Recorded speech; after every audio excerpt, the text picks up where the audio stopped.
just when the world believed the border crisis could never be tamed. He appeared. One decisive speech. One final move.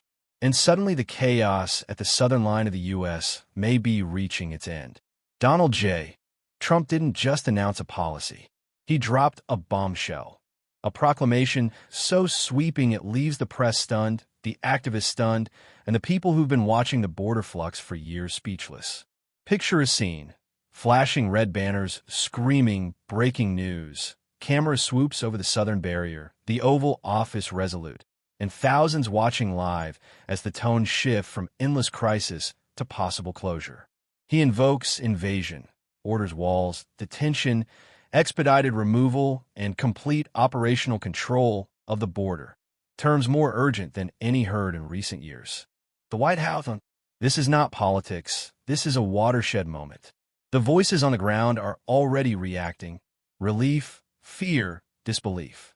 Media headlines scream of the final blow to illegal crossings. The cable news panels stop mid-sentence. The migrants at the ports of entry hold their breath. The border agents nod as if someone flipped a switch. And now we stand at the edge of something huge. Because the question isn't if the crisis ends, but how fast and what comes next.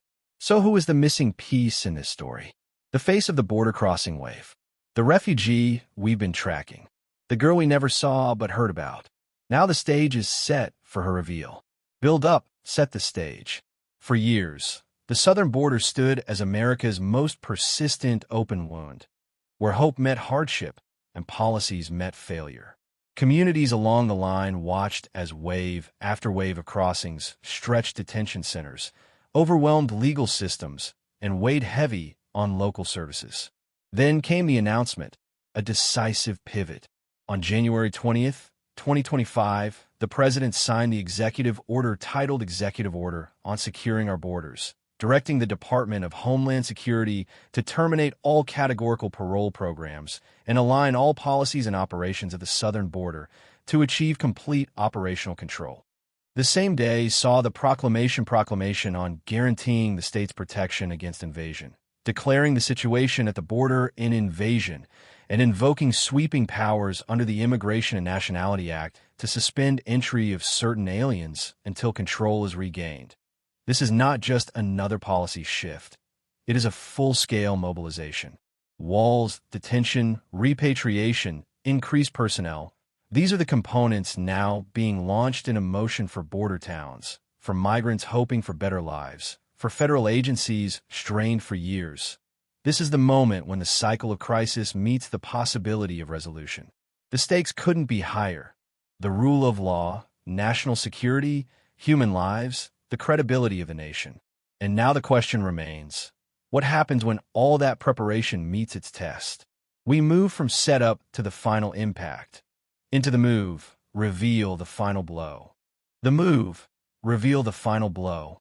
Now the moment you've been waiting for. The decisive strike that changes everything. On January 20th, 2025, Donald J.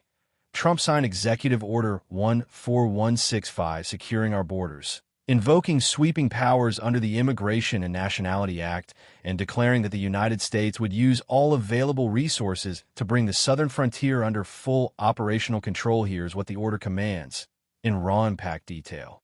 Build and deploy walls and physical barriers, backed by technology and personnel across the southern border.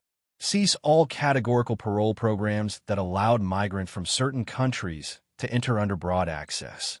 Mobilize federal agencies.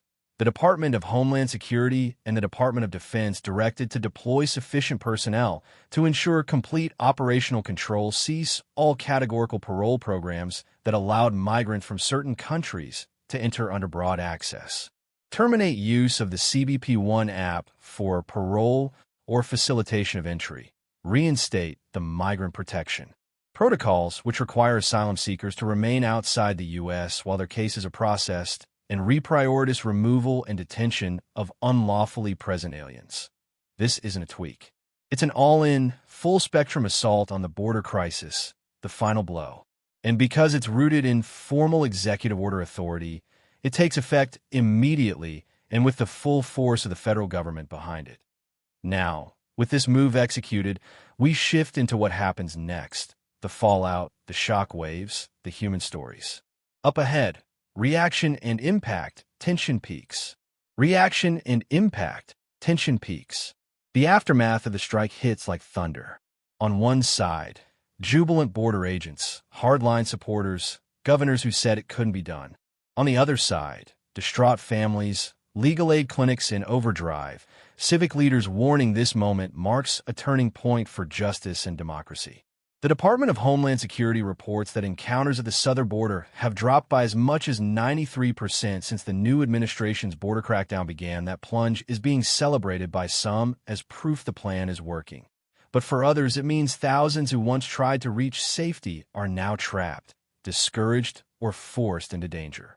Meanwhile, scholars and civil rights groups warn the policy threatens the very foundation of due process.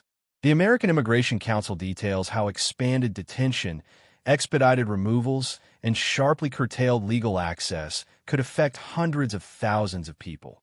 Legally and politically, the tremors are real.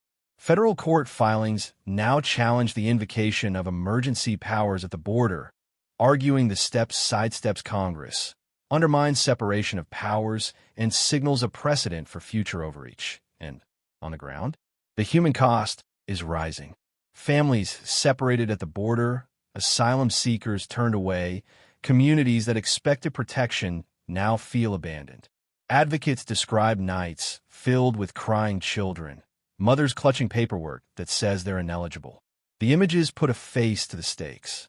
In city halls and state capitals, hallways buzz with urgent meetings. Newsrooms run split screens of tearful immigrant families and supporters cheering at the wall site. Protest signs burn into memory, while others raise the stars and stripes and chant, "Finally." The national mood? Raw, divided, wounded, hopeful.